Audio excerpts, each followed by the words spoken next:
Thank you everyone for coming to the City-REDI seminar series.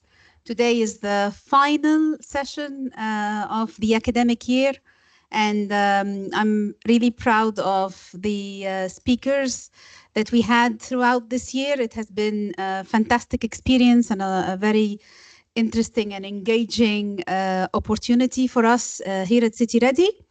And I am also notifying those who are joining us online now that we will be recording this session. So just for your awareness, we will be recording the session and hopefully be blogging about it later, and might be able to share the video as well for those who weren't able to attend today. We have quite a big room today, which was not intended, but because we had other events happening, we thought it'd be a good idea to be in this room. But without further ado, I would love to present to you our final speaker in the academic seminar series today, Dr. Dilum Dissanayake from the School of Geography, Earth and Environmental Sciences here at the University of Birmingham. And she is an associate professor in human geography and transportation planning. And her research is great. It looks about educating STEM careers, devoting time to transport planning, data analysis, and innovative solutions that will help, hopefully, to reverse climate change. And I know that Dilum has a slide where she will present some of her work and expertise, so I won't dwell on, and I would love for you to hear from Dilum first. So I'll give Dilum around 45 minutes to present, if you don't mind, and then we will have around 15 minutes to 20 minutes of Q&A. So thank you so much, Dilum, for joining us here at City-REDI.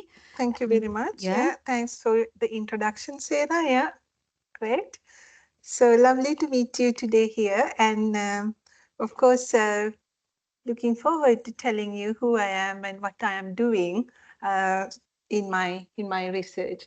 So I joined Birmingham University exactly 1.5 years ago. So I feel still new, but I think I got to know a lot of colleagues around the university and settled quite well at the moment. So it's a great thing. So I am actually by training I'm a civil engineer, and then I was interested in transportation later in my like that, right? Right. So I started with civil engineering. I was interested in different civil engineering subjects, including transportation. But then I thought I liked mathematics. I moved to infrastructure planning. So I did some optimization, dynamic programming, data analysis, and things like that in my master course. Ended up doing a dissertation about transport. So that's how I consolidate myself. Okay, transport is a great idea.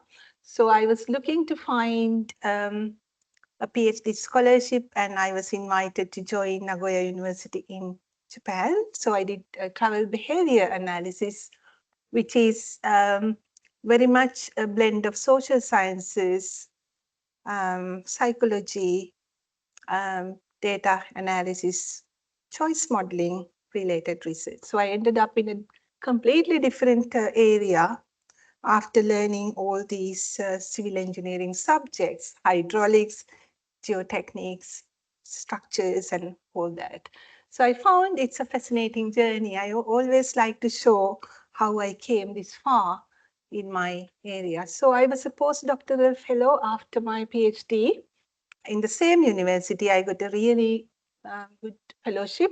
And after that, I joined Newcastle University as a lecturer and later promoted to a senior lecturer. And then I saw the position at Birmingham. I thought, oh, I shouldn't miss that opportunity. So I'm here now.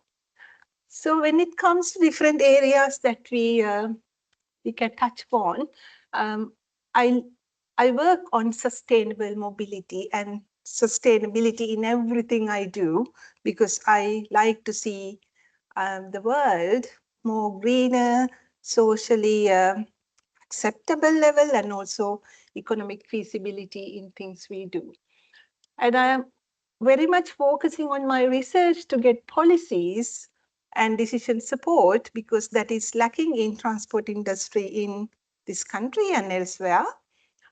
Academics do really great things, but in the end of the day, our research wouldn't connect to the practice. So how could we influence from our research what we find out to go further than just a journal paper? So that's my view to the destination here.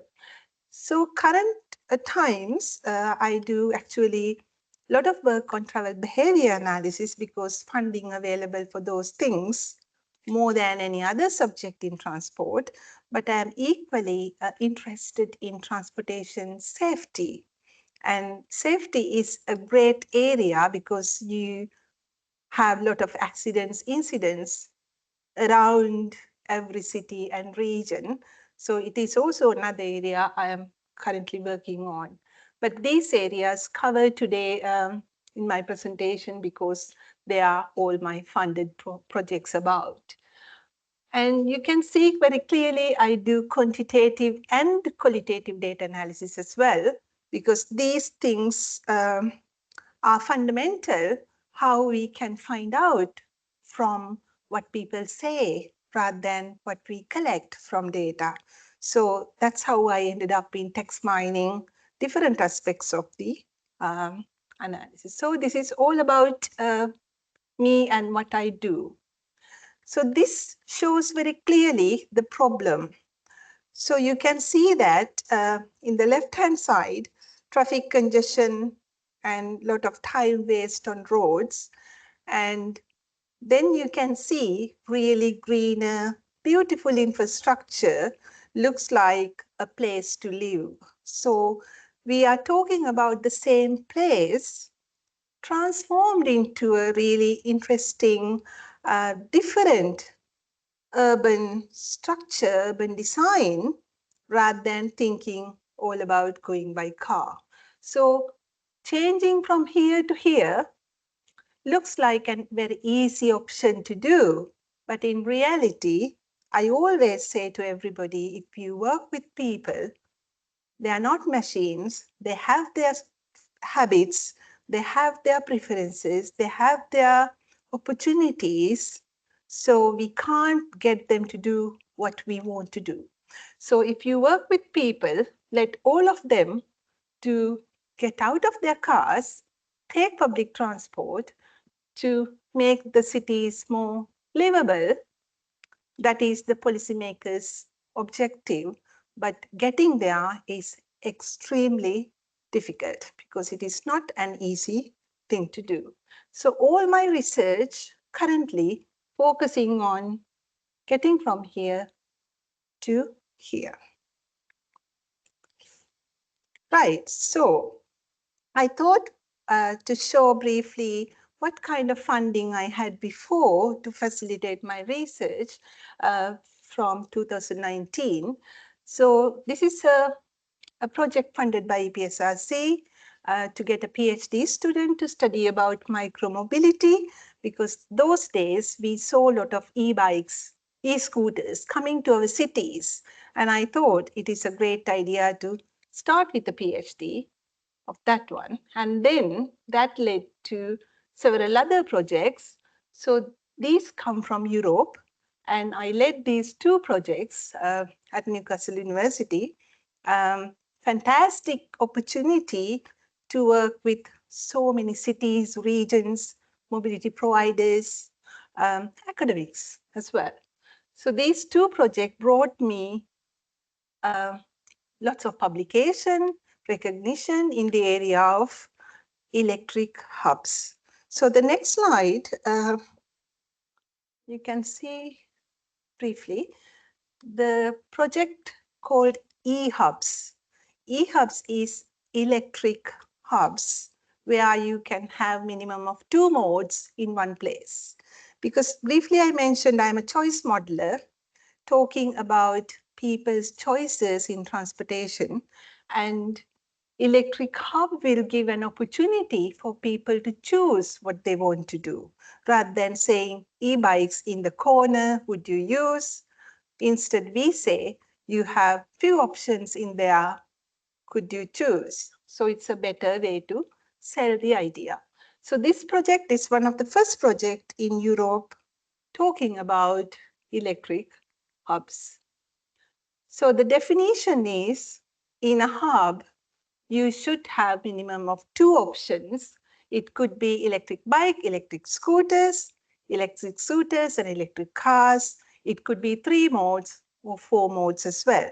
So giving choices will make people to understand, actually, this is a good way to travel, and this is good way to use in my daily travel activities, rather than having e-scooters which are not really attracted to us, for example. So choices is my main research area because I am a choice modeler, so I like to explore a bit more about the choices that we can give to people.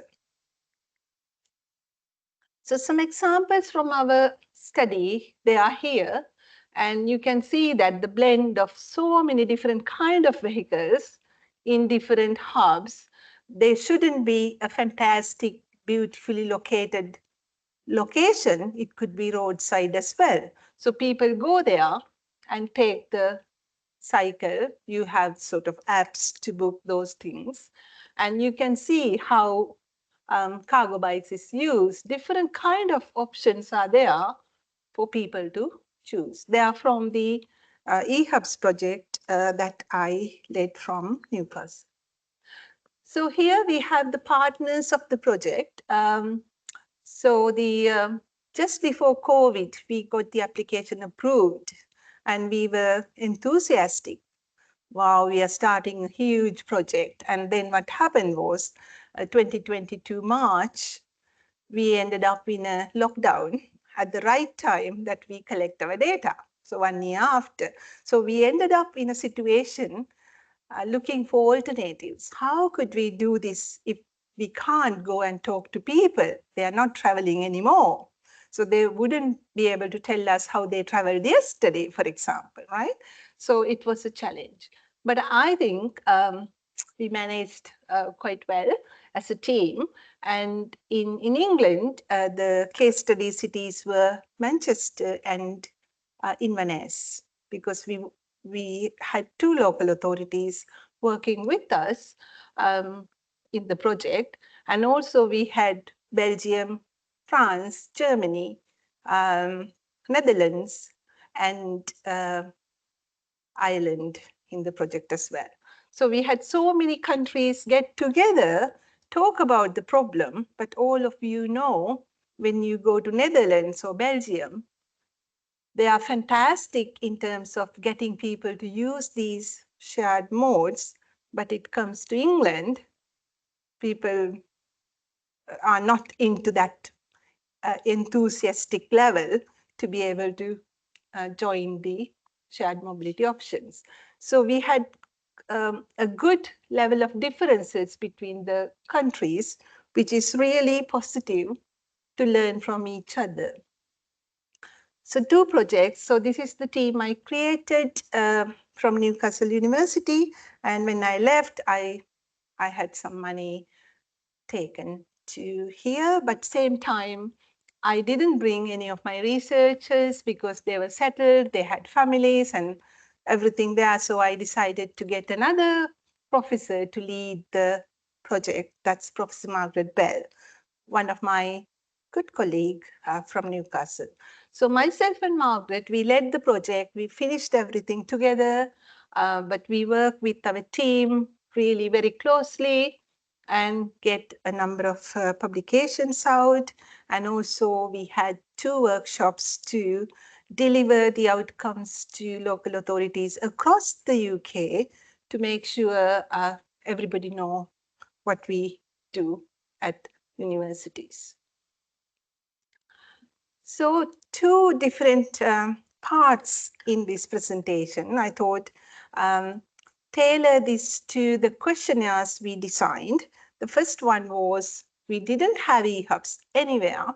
So we had user behavior questionnaire, attitudes and perceptions of users in the beginning before COVID time. So this time, we were talking quite a lot about eHUBs or shared mobility, but they were not on the ground. So that time we designed this particular questionnaire. So who do we want to use shared mobility hubs? That is a big question. So obviously we are talking about car users here, right? So then we did a lot of work, collected data, and we found out it's really interesting. Something we found out is not what exactly we wanted to see, right? So acceptable when something comes to the society, everybody will use. So it's difficult to tailor to car users only at that point.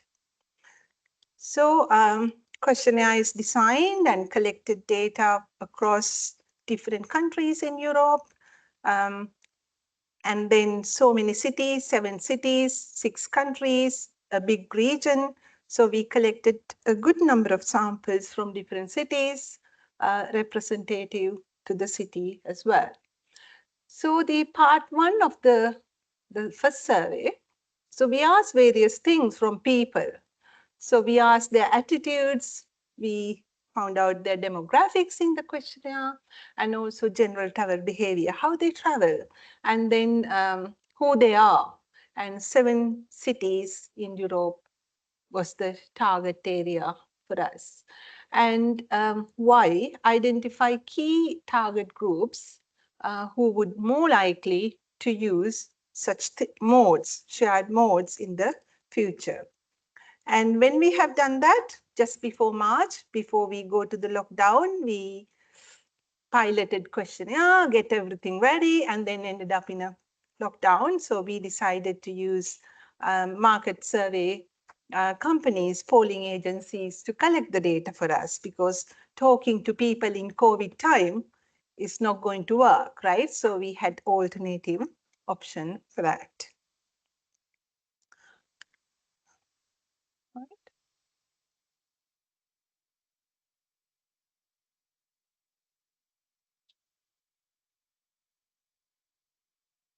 Right. So let me explain briefly about the questionnaire design of this particular study.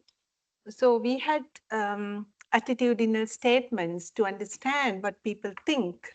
So we had so many attitudinal questions, 20 questions, and we, rather than having a Likert scale, we had a slider scale from 0 to 100, so that the idea behind this is to understand the data set we get as continuous than ordered. Okay? So that gives us an opportunity to analyze continuous data than ordered data, which has own limitations themselves. So once we designed the questionnaire, we piloted, we did everything to make the questionnaire really good in the way that we can roll out, and then collected the data from 7 cities in Europe, same questionnaire translated to different languages and rolled out. And once we got the data, we analyzed them with principal component analysis and then cluster analysis, and we brought out some different clusters based on our attitudinal samples, responses, and we found 3 main categories coming out from our survey. They are pro-shared aspect, pro-environmental aspect, and perceived barrier attitudes as well.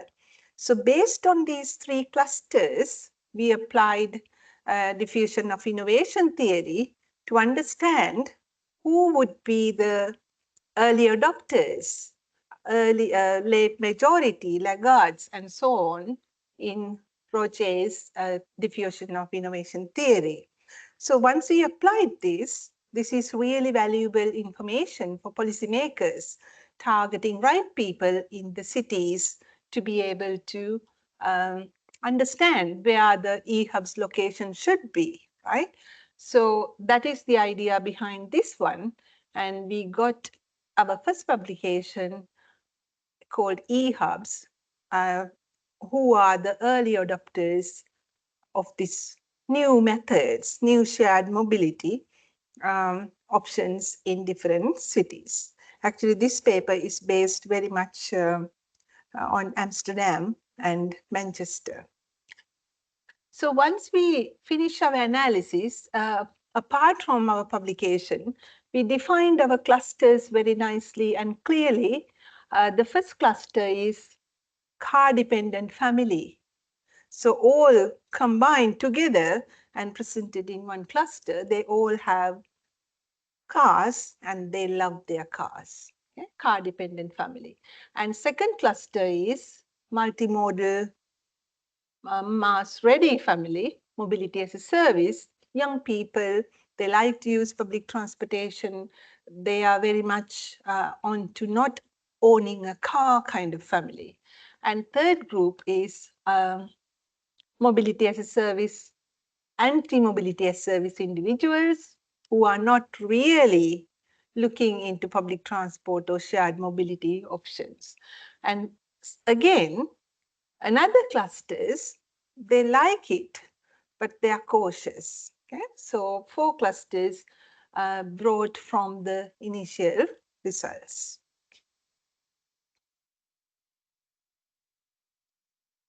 So once you know the clusters, once you have the census data, so you can pull things together and visualize so that local authorities in England could use this as an opportunity to have the mobility hubs in the right location. If we find young people are more willing to use shared cycles and e-scooters, the hub should be located where they live, right? So that was the idea, came from the study, and publication is on the way. So we use census data in the UK combined with our results and understand where the clusters, the people live in the space and where local authorities should locate their hubs. So they came from the from our first analysis combined with census data. So this is very much related to where to put the hubs with cars and cargo bikes, where to put the hubs with cycles and e-scooters, for example. They shouldn't be in one location, right? So depending on the population. And part 2 of the study is related to another survey, very much focusing on people use shared mobility, and also some people, they are not using, but they have seen eHUBs. There is a good reason for them not to use it. So we wanted to understand that. So this is survey. We are actually comparing actual and intended use of shared vehicles. The part 2 of the questionnaire, we had about 1,000 samples altogether. And in part 2 questionnaire, we also asked different things, but particularly we asked questions related to attitudes, demographics, intention to use, and users and non-user related questions, and also explore a bit more about modal shift, which mode they used before, which mode they use now, for example. And the survey was conducted in bit later than just in the end of COVID. So we came out from that and we did a proper survey. Then again, we stick to polling agencies. Not a good time to go to 7 cities and talk to people face to face. Still, we were in different lockdowns in different countries. So you can see that the practical project can be affected with external circumstances, but as researchers, we find alternatives. So it's a good example. We did what we want, but not in a way we initially intended. So this is something we learned quite well in this particular project. And we had non-users and user samples. And if we say non-users, we talk about 100% of the per people, and 37% came from young group. And user groups, out of 100, 72% actually came from 18 to 24 group. Can be imaginable, right? That's the group we wanted to focus in the end of the day. And also the degree, university degree holders, retired people, and different kind of private motorized transport users, public transport users, and ride-hailing users, how they tell us what they have done before, what they are doing now, and we defined a different kind of understanding. And if non-users, where we have them, what are the categories, socio-demographic and travel related, same to user groups as well. Then we defined different graphs here. You can see actual and intended use. So you have commuting. So non-users intention compared to actual users usage. So you can actually see very clearly, for example, here, I can't show clearly. So for example, you can see cargo bikes and e-cargo bikes. Non-users are interested, but actual users, they use as well. So that shows there is an appetite, a demand for some of these, and some shopping trips, and also visiting friends. You can say when visiting friends, maybe going with family, car is popular, for example, and go to sports and going out in general, and leisure trips as well. So you can see the intention and actual behavior, how they correlate to each other by looking the differences of these the cohort. So it's really interesting to see these. In a study, we had so many different kind of people involved, several countries as well. So the big question is, do eHUBs or shared mobility, would they reduce car use? Okay, so quite alarming. It's important to know. But I think we had different ideas in the end of the study. You can see that previously who used cars, they more likely use shared cars. 19% of people said, I used car before. I still use car, but it is shared, right? 19%. And also some people moved to shared bike, 12%. And shared cargo bikes, perhaps they might have used cars for shopping.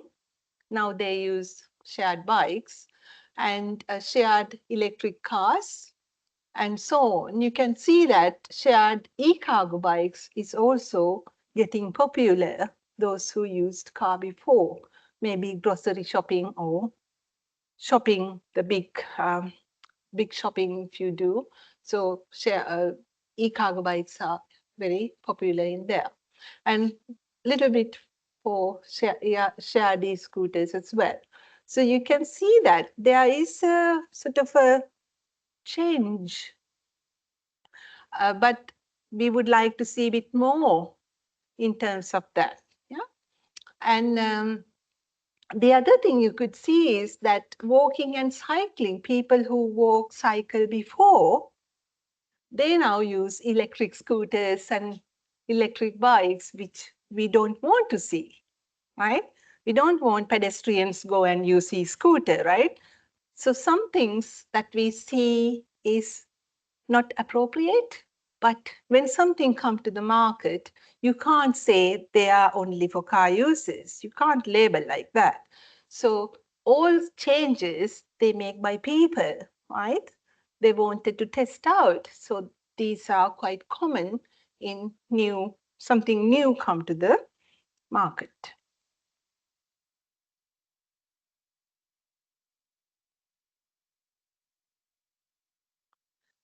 So this Sankey diagram is a good, interesting, I found, to find out. This is two different studies.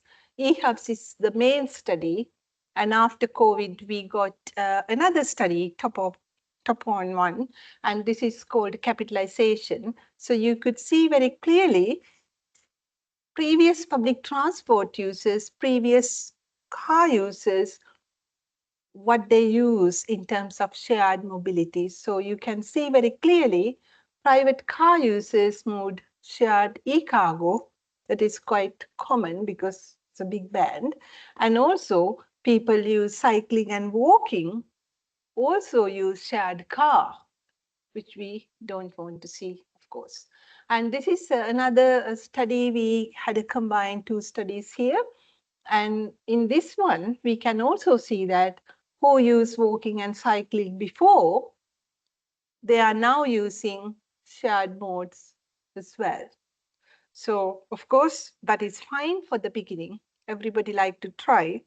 But I think we should have another survey sort of every other year to find out how things move across. But of course, that's the expectation to start something. And bit more summary on conclusions here. I have few things stated. So if somebody is ready to use public transport, they do not need to say that shared mobility is here because they are willing to use public transport, isn't it? So we found that. And then car dependent families are the primary target group if we want to change them to e-cargo bikes, for example, because they don't need a car to take children to a park. So it's more enjoyable going in that cart in the cargo bike, for example. And the other thing, there are a lot of safety concerns when it comes to shared mobility as well. So that needs to be considered when taking such modes. And older people with fewer transport options then benefit from shared options. And actual intended use of shared vehicles is very similar to most shared mode. It's not that different to each individual mode. Shared vehicles just as likely to replace public transport and cycling as private car. You can't target just private car, other people will change as well. So several papers coming through from the study, I think about 6, 7 in review at the moment. Because as we all know, take time to publish. So this is the third survey. I'm not going to explain too much. This is a stated preference survey we have done as part of the study and just got a publication out from that as well. And moving on, the last slide, with that experience until last year with shared mobility, now we have a bigger project called CLEATS. And CLEATS is a project in the UK and US collaborative project, Global Center. So we just started this year and up to 2028, we will be doing lots of work on clean energy in transportation. And I'm actually leading demand modeling work package in this project and attach several PhD students and researchers into that one. So this is going to be my next 4-year job working on that. And we just had another project funded by Center UB. So we got a PhD student recruiting from September. And we will be looking at psychological perspective of sharing, because if we don't know about sharing, you are unlikely to share, right? So what we want to learn is actually when people sharing the road space, how each individual feel about it, how that can be included in future transportation policies. So that is the idea of that one. I didn't include, I have several other projects about hydrogen mobility as well, related to CLEATS. So this is my actually last slide, how to improve the whole thing in our research. And that's me. Thank you very much. Oh, thank you so much, Dilum, for a very interesting presentation. And I will now open the floor for some questions. And also for those of you online, if you've got any questions, if you can post them in the chat, that would be great. Any questions on here? Let me start off with a question then. It's fascinating. It's fascinating to see the conclusions from your study. And I argue they are quite difficult challenges to deal with, particularly with changing cultures towards, shared use or towards car dependency. And I note that in one of your conclusions, it was the family that were target groups. How do you envisage this change happening for families, and what would be the drivers behind that change? And have you got like any findings from your surveys around the perceptions of families and how to change those? Yeah, and I mean regarding the families, because people like to go travel together, so its car is more convenient. And particularly if you travel between cities, we cannot get them to cycle, for example. So people travel together as a cohort. And I think what we normally the issue we face is how actually get them out from their habits. Car use is a habit than sometimes necessity, because if you have small children, then it's more likely parents buy a car, they use it, right? And before that, of course, each individual, say, getting married, having children. So then you might think about, yes, I was more mass ready individual before, but this is a necessity, and then it becomes a habit. And getting out of your habit is the most difficult thing to do. But I also think um, the community programs, for example, from the grassroots level, if we get children to use cycling, bit of training, even though the parents use cars, they have an opportunity to try out cycling and go to a park and walk around. And then it will become a habit of the children, for example. So it's really difficult to um, tell anybody. That's the society we live. Of course, you shouldn't use your car. You could use X, Y, and Z. We can tell, but they wouldn't change, right? So I think this is the major problem. But I think if we start from now, a younger generation changing their mindset, there is a thing called cycle. It is really enjoyable. They're more likely they would use it. But then again, we need to work on, of course, rail, public transport, a bit more efficient, more frequent. Um, it's cheaper, because at the moment we like train, but going by train is 3 times more than the petrol uh, charge you pay for your car. So people always juggle these priorities: how much money I have, how much time I have.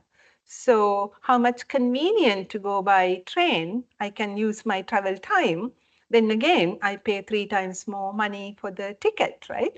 So um, there's a no proper way of thinking this, but I think we need to think about, the government need very clearly, they need to think about how to give a reasonable solution. If they don't have to use a car, they should have any other way to do.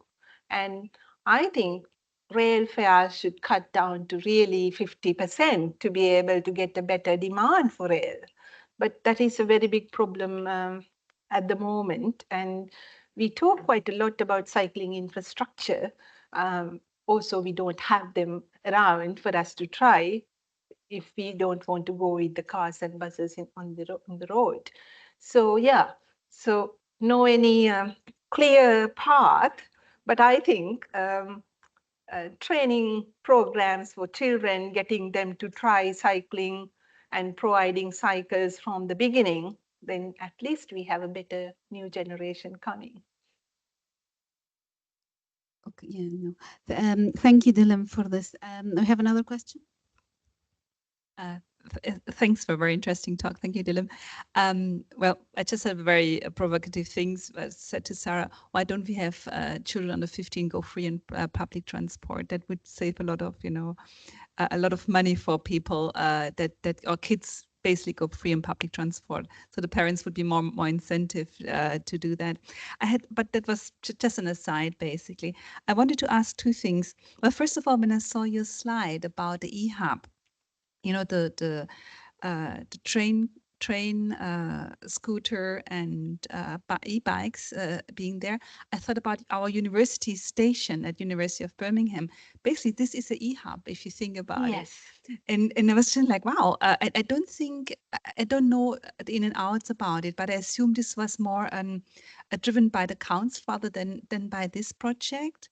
So I was just wondering, I guess there's some kind of drivers in the ecosystem somewhere where these things are actually established and could maybe could also be researched in terms of what happened to those people who use them already, where there is an eHUB.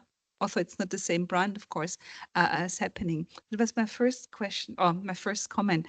Yeah. My second question was, we have like I went to a talk some at Monday, I think, by the Carbon Trust, and they really were very strong about place-based initiatives. Yes. Getting the community engaged, doing the whole things, and there was really like, basically there was a webinar for 1 hour, and for 1 hour they talked, they tried to sell, or quite rightly, a place-based approach, which they think is the right approach. Of course, they're based in London, but there is, I think there is something about. I do understand, that there need to be, especially for energy or for transport, a national or a kind of a full picture. But how can we? I was thinking, how can we get those things together to really go forward on net zero? But because this is finally the result, the goal, isn't it? Yeah, thank you so much. Yeah, the first one, the hubs. Yeah, when I saw the new station and saw some e-scooters out there, so as a transport researchers looking into sustainable modes, I was so pleased because at least in the university, it's so convenient to get such modes. Of course, people can walk in the university, but then again, if you have e-scooters in other stations, not the university, similarly to university, people might switch to go to their destination, go to their home by e-scooters as well. So I think the eHUBs, we define two modes, but at least if we have one mode with, say, e-scooters and e-bikes, for example, then it is a hub, right? So if we have a little bit of differences between them, because I am very much cycle person than e-scooter person myself, so if we have options, more likely I will get an e-bike from there than e-scooters. But of course, with our study, young people, they like the challenge, they like the enthusiasm, they like to try out, which is really important to do those, and they like e-scooters than e-bikes, for example. So I think if you have a package of things that are not so costly around all stations, not just the university, that might pick up new trips by sustainable modes. And for the second question, second comment, of course, I fully agree that place-based approach would be absolutely necessary. And we submitted a grant proposal, Magda, myself, and colleagues from City-REDI, and we didn't go to the final stage because of the competition because when you have 50 proposals and 3 going to the next round, so we are putting ourselves in a sort of competition ourselves, right? We got really good comments because we were thinking about example communities. We work with them, sort of hand holding, get them to tell them all important things to know and ask whether if you want to do it, how could we support you? And could you work in a community center rather than having your own house electricity and energy, which is not a good thing, right? So when it comes to winter times, so we that proposal is all about combination of thinking about decarbonization and also place-based. People should feel their vicinity is their own place, right? So it's a belonging to a place. So absolutely, that is something we could talk together and get our initial proposal to next level as probably as a team, if we would like, and think about we don't need too many parties, but too many universities, I mean.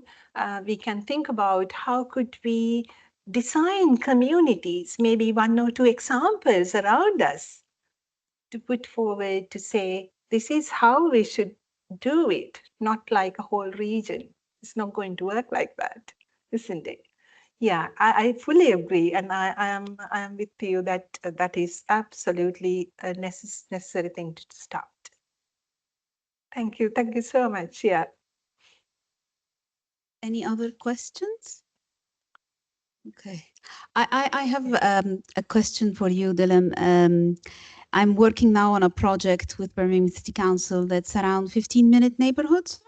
And as you know, 15-minute neighborhoods is targeting accessibility within a 15-minute zone. Now, with this project, it's very much a participatory action research project, and we are working with communities on that. The difficulty that we face is that perhaps communities are not at a knowledge level where they are ready to make these decisions. Yeah. And also, I mean, we know that in the past few months, really years, there has been a lot of attacks on 15-minute neighborhoods, low traffic neighborhoods as such, which I attributed to lack of knowledge and lack of understanding and lack of knowledge exchange between the council and the distrust from communities. So my question is about this really. If we introduce new concepts such as shared mobility, e-bikes, and alongside, you know, other things that the council is planning to do, like the 15-minute neighborhoods, Yeah. how do we do so in a way that is acceptable to communities in order to make sure that the adoption of whatever solution we make is high? Now, when we went into communities, the first things that we were faced with were these were deprived communities that has faced a lot of neglect over the years. Yeah. They might see that transport is not on their high priority list, although it is on ours. Yeah. But they see a lot of litter, a lot of problems in the park, perhaps safety issues as well. Yeah. Yeah. We've discussed, you know, particularly for women, it's a gendered issue. How do we walk if the park is not safe at night, for example? So how do you envisage this happening, this knowledge exchange happening and making people more aware of this from on a community perspective?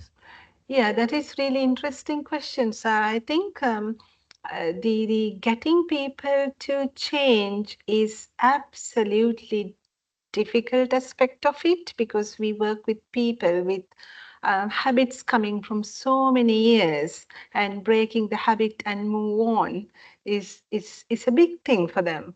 And I think what we suggested in our proposal is that we go to the communities. We actually, they see us coming to work with them and help them. So building a trust kind of feeling, and also community sort of sessions that we go there and talk to them, and individually, like good set of friends coming from the university, and ask them if we do X, Y, and Z training programs of cycling, walk with them in a way that they feel belong to the community, and they treat us like people in the family, for example, like trust. And I think we thought we should actually not going and asking questionnaires. Nobody will fill the questionnaires in a way that we would like, because they throw in ideas and then they forget about what they say. But actually, if we make the connection, I think that takes a lot of time as well. But it is worthwhile if we have an example community building through trust. That would be something they remember. They actually honestly say whether they like to sign into what we propose. But it is transport, it is not harmful. But of course, you mentioned safety. That is another reason some areas are not safe to walk. And sometimes I avoid areas when I walk, right? So coming from Sri Lanka, we had that in our mind. And some streets are good, people walk, so you feel safe, but other streets, nobody there. Somebody can come and take your things, for example. So it's a personal safety than road safety, for example. So these things, gender, female, might feel a bit more scary than male as well, because I study about gender aspect in transport, and another paper we present next week in Huddersfield about gender and transport and having bad experience, would that affect their usage, for example? So there is a connection. If you have a bad experience, it's applicable to communities. If you had an occasion, they face something, they wouldn't walk anymore. How their experience link into what they do, right? What they will do as well. So I think a bit more time engaging, letting them know that we are there to help than stranger coming and asking to fill the questionnaire, because we also don't have much time in our projects, right? So we need to think about that, building the sort of a trust and working together. Doesn't need to be so many houses, maybe 15 households, getting them to tell us actually after, like last presentation I joined, I think they did similar things, right? Walking in the park together, building some groups to work together.